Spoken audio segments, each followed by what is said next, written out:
The Deck of Many Things, also known as the Tarot of Terror, the Character Killer, or the Great Emancipator of Campaigns. It's tarot! This deck of cards has risen kingdoms, Heisenberg heroes, and left your DM's well-crafted campaigns unconcluded. The year is 1975. Nixon was getting the boot, the NVA had taken Saigon, and Gary Gygax releases his fourth supplement book, Greyhawk, containing New Horizons, dastardly villains, and birthing the now infamous Deck of Many Things. Back in the day of Advanced Dungeons & Dragons, roleplay was a secondary to the excitement of the character-killing dungeon crawl, where bottomless pits, soul-eating doors, and unstoppable killing machines were commonplace. It was the perfect environment to introduce a character-crushing magic item, because why did it really matter? They'd be dead within the hour anyway. As the years went on, D&D changed and adapted. It became less a game of Saw-like challenges and more about the hero's triumph. By the 2000s, instead of being a demon-worshipping maniac trapped in the realm of imagination and fantasy, you were just a nerd that liked stories.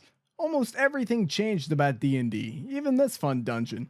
But one thing stayed the same, that player-killing, campaign-derailing, and torturous tarot deck. Tarot! By 5th edition, you'd think they'd learn their lesson, especially with the motto of the Wizards of the Coast being, if it ain't broke, let's fix it. With that, it's a real surprise that the deck has remained practically unchanged from its core concept, almost as if it's engraved in the D&D Constitution, alongside human fighter superiority and Tolkien copyright infringement. Personally, I don't think the deck is that horrible, but that being said, I really like to see my players grab the cheese. So as unbiased as I can manage, let me give you the deck's 22 reasons why it isn't a good idea to follow that old fear and loathing mantra, 99% of players quit before winning it big. Balance! You get to turn your campaign's Jesus into Judge Holden. Comet! Offering you a battle you have no chance of winning, but if you do, you give your DM the pleasure of rebalancing the next 10 encounters. Effriale, giving your players the permanent feeling of pre-workout and quaaludes after a long night of nocturnal nonsense. The Fates, it gives your players the great abilities of a Terminator sequel director, allowing them to retcon storylines and derail your campaign with a simple request. Whenever I run it in my game, I tend to butterfly effect the story, giving my players new challenges, foes, and making things 10 times worse than they could have been. Flames, you decided it was a good idea to give the finger to Cthulhu. Star, you've read one of those For Dummies books and the advice really stuck with you. Fool, I'd be stupid not to pull another card. Gem, Look, Jonathan, these magical cards have blessed me with jewels worth more than 1,000 imperial shillings. All of our worries are no more. Huzzah! Idiot, smooth brain, brain rot, or brain worms. It doesn't really matter. You think it's a good idea to draw again. Jester, 99% of gamblers quit before winning it big. That's fantastic, Eltronop. There are 12 more. Give me a pull. He has a sword.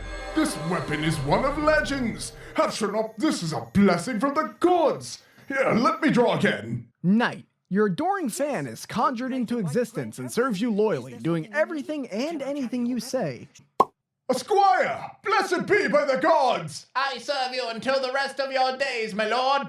Eltronop, with this, you, me, and the squire, we could save the world. I agree, Sir Jonathan. Here, let me go again. Moon, all your wishes come true. Well, Jonathan, we have ended world hunger, cured all disease, and now you have that hot lizardy wife. What more could we possibly want? Well, you could have used one of those wishes to stop the lich. Yes, true, but there were priorities, Jonathan. Besides, we could always pull 3 more. Sun, hooray! You won a mystery prize and probably unbalanced many more of your DM's encounters. Throne, good news and bad news. You're now the proud landlord of a magical castle, fort, or keep that has appeared somewhere in the world. Bad news is that the tenants have claimed squatters' rights and will need to be forcefully evicted.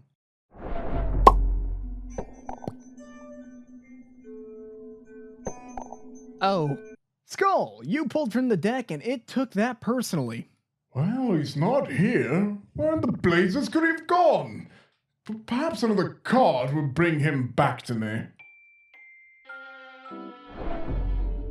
He never visits me. It didn't do anything, my lord. I could see that. How peculiar. Here, you give it a go. Anything for you, my lord. This was most regrettable, my lord. I've seen the final line Yes, I can see that. Rise and fall like hubris of man to think this is a gift from the gods.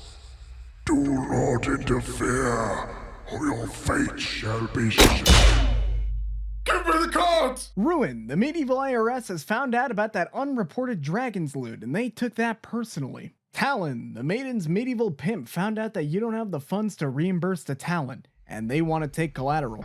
Vizier, the mysterious guru from the 10-year-old tech thread appears to you and guides the way. How do I get out of this? Ah, my friend, it is as simple as looking at your last card.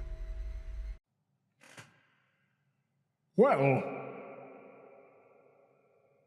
fuck. Well, that's the deck of many things. I hope this crash course taught you to stay away or inspired you to seek out this tremendously treacherous deck of cards. That's all for today. I'm TheWonderNat, and catch us next time when we talk about...